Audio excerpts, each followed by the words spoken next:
अस्सलाम वालेकुम। माशाल्लाह जी। लो सर गुजरात शहर हैं माशाल्लाह। सुबह सुबह अल्लाह ताला ने बड़ियां रहमत जनाब मेरी। इन्नी गर्मी सी कल के बंदा साह नहीं सी लै सकता है भी, इन्नी शदीद गर्मी सी। और अज जनाब मेरी अल्लाह ताला ने सुबह सुबह जनाब मेरी 8:30 होए ने माशाल्लाह। उत्ते भी देखो ना समाना ते भी सारे पासे जनाब मेरी जड़ा ना पानी पानी है। साड़ा रोड जड़ा पानी का तो मसला है, ये तो पता ही है कि गुजरात शहर के पानी का बहुत बड़ा मसला है। लेकिन अगर ये चाहन तो फिर तो इन्हों का 1 घंटे का भी नहीं काम जी, अगर मोटर चलान तो। लेकिन ये चलाते नहीं, इन्होंने एक बीमारी है और वो बीमारी जी है ना, मेरा हाल है इन्हों का सारी जिंदगी खत्म नहीं होनी है भी इन्हों को। ये कोई सियासी मसला है या कोई जाती मसला है या इन्हों जनाब मेरी कुदरती मसला है, पता नहीं क्या मसला है। एक मसला है जरूर, तो अगर मोटर चलान तो फिर तो इन्हों का 2 घंटे जनाब मेरी शहर खाली कर सकते हैं। लेकिन ये चलाते नहीं हैं, कदे इन्हों कोई मसला होंगे, कदे कोई दसते हैं, कदे कोई बहाने बहुत ने इन्होंने को। अल्लाह ताला ने जनाब मेरी देखो ना खास रहमत जनाब मेरी आसमान वाले रब की स्पैशल जनाब मेरी जड़ा ना वो रहमत। बड़ा खुशगवार मौसम बन गया, ठीक है जी।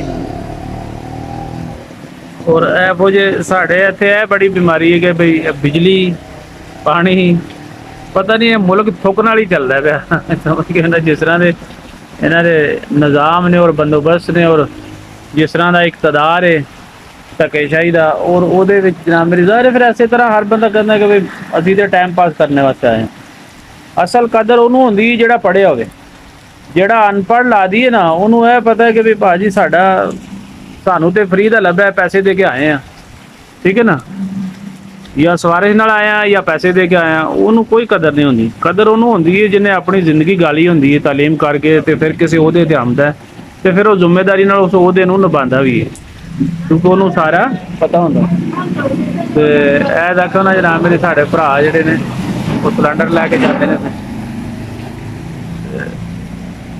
बड़ियां अल्लाह ताला दी रहमतां है जी।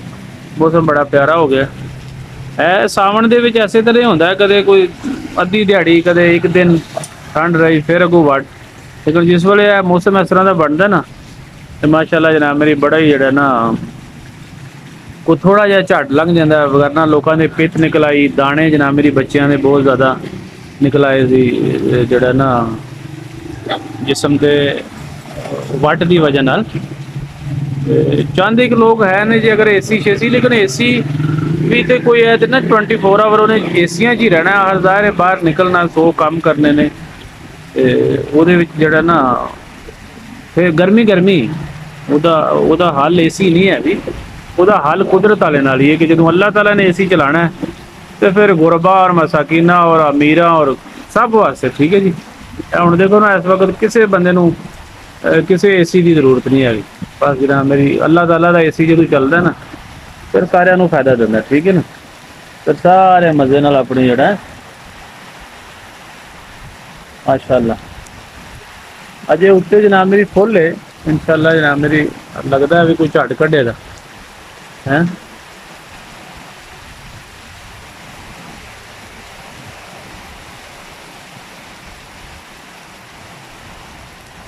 वाह वे वाह, बड़ा मज़ा आ गया है जी।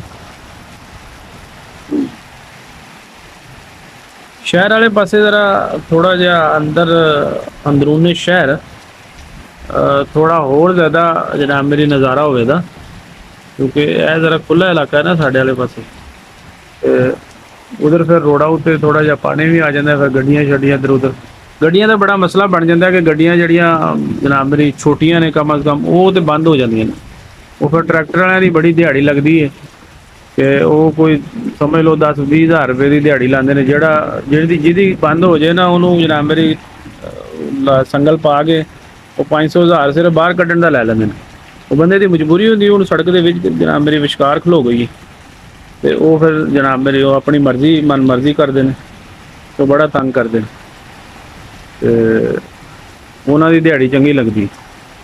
हूँ ट्रैक्टर वाले ने वली वली जड़ा ना संगल लैके सड़क पर आ जाना ताकि जड़ा वो लोगों